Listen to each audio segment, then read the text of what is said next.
Okay, so you're going to answer this question: if Bismarck was an opportunist, he played his hand with skill, in reference to the events of German unification 1862 to 1871. I think it's probably quite important that you avoid just writing a simple catalogue of the chronology of unification from 62 to 71, that you have some kind of analytical structure to your essay. We'll talk about that in a moment. I also think it's fair enough you ought to accept maybe the premise of the question. It's generally accepted Bismarck did not have a plan to unify Germany, certainly in 1862. And it's also, I think, accepted that he was an incredibly skillful diplomat and maybe lucky in some cases. So opportunism and skill certainly seem to prefigure in what Bismarck is assessed to have done. So how should you tackle the question?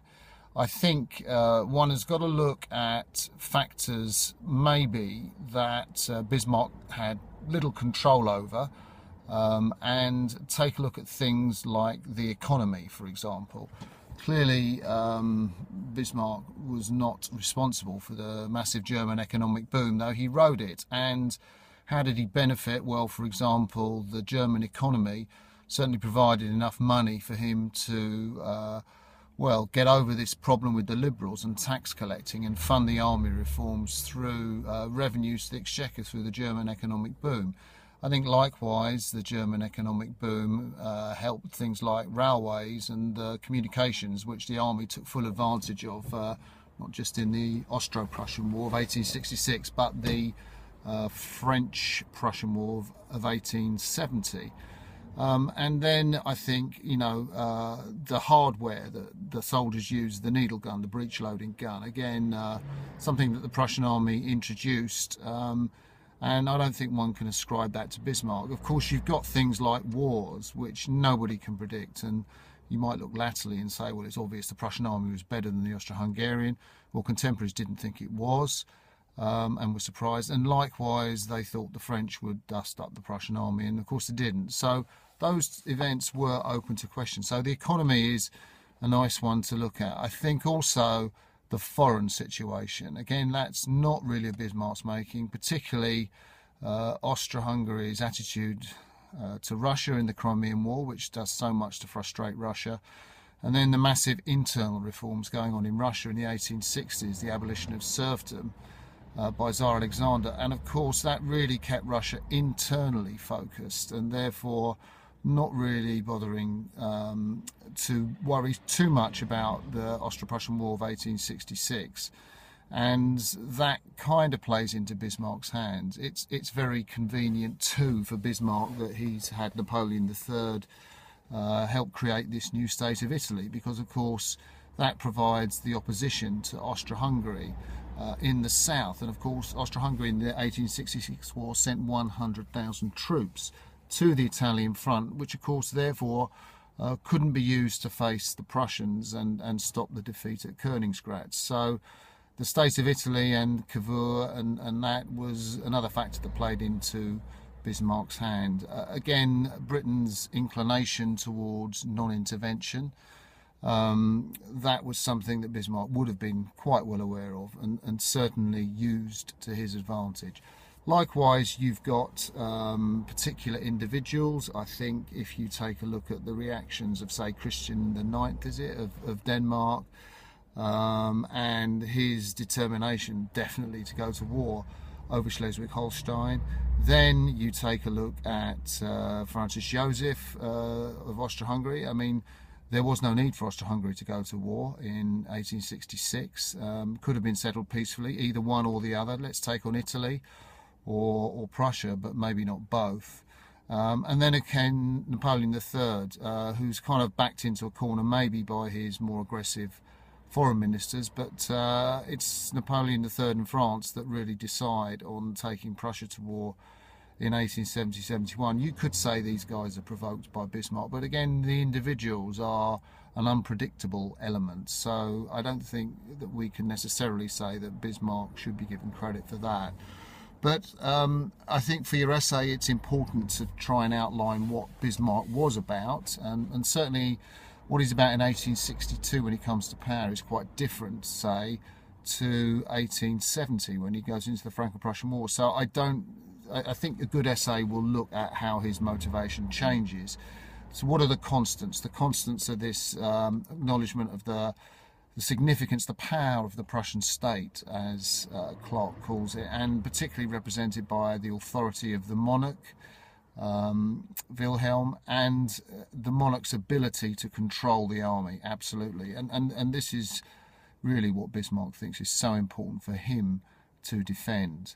And align that with Bismarck's view that Prussia was moving and would be the predominant state within Germany at some stage, and kind of to avenge the humiliation of Olmütz in 1852.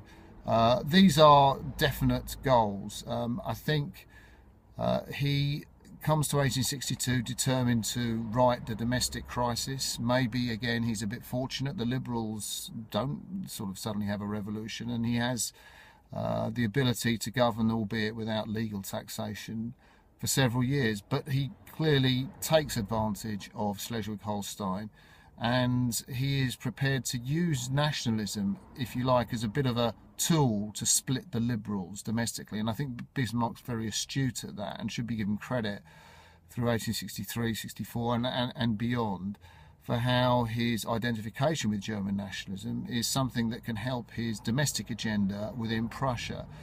I also think the whole Schleswig-Holstein issue allows Bismarck to assert, well, the first stage of Prussian dominance, which is getting control in North Germany, particularly vis-a-vis, well, states like Schleswig-Holstein, Denmark, and of course like Hanover, which Prussia went to war with in 1866. And remember, Clark calls that the war of Prussia against Germany, because Prussia did fight most of the German states. So I think Bismarck's motivation changes from asserting the power of the monarchy to then asserting Prussia's power in North Germany, and as a byproduct of that, really then making sure that Prussia is dominant within North Germany and the German Confederation against Austria. That leads, so therefore, the successful conclusion of the Danish War in 1864 leads the opportunity for Bismarck to challenge Austria for that position, or for Prussia to challenge Austria. And Bismarck will do that with or without war, but certainly that is an opportunity, and he was extremely skillful in sort of provoking the Holstein governance question and so on and so forth, to put Austria, to back Austria into a corner. I think we can then look at his settlements, a brilliant settlement of 1866, the annexations of Hanover, Hesse-Cassel, but particularly his introduction of universal suffrage, giving the Liberals what they thought they wanted.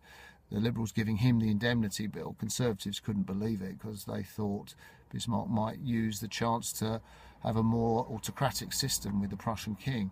But really very, very clever, because that has the effect of splitting the Liberals. And of course his diplomatic skill in, well, buying off Napoleon III with the vague promise of the Rhineland or Luxembourg, promising Italy, Venetia and the secret alliance, getting those troops away from Austria-Hungary, was in fact a masterstroke.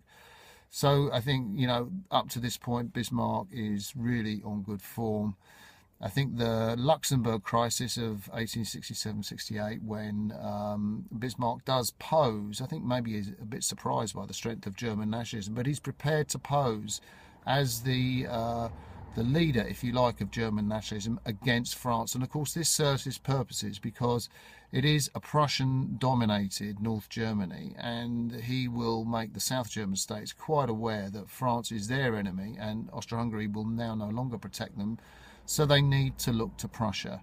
I'm not sure Bismarck's too concerned about these South German states being subsumed into a united Germany initially in 1867-68. After all, they are Catholic, and the Protestant Prussians didn't particularly want Catholics. But I do think the increasing bellicosity of France, the French reaction, makes Bismarck think that this is a desirable option, and therefore I think as a desirable option, it's better to come on his terms. Therefore, he will be prepared to provoke Napoleon III to war. And of course, Napoleon III is shorn of allies. Italy will not ally with Napoleon III. Austria-Hungary, of course, is mollified. Certainly no harsh annexations in 1866. So Austria-Hungary will not turn against Bismarck or Prussia. Britain, again, is going to remain neutral. Russia, we have mentioned. So really France is without friends. And, well, why not earlier?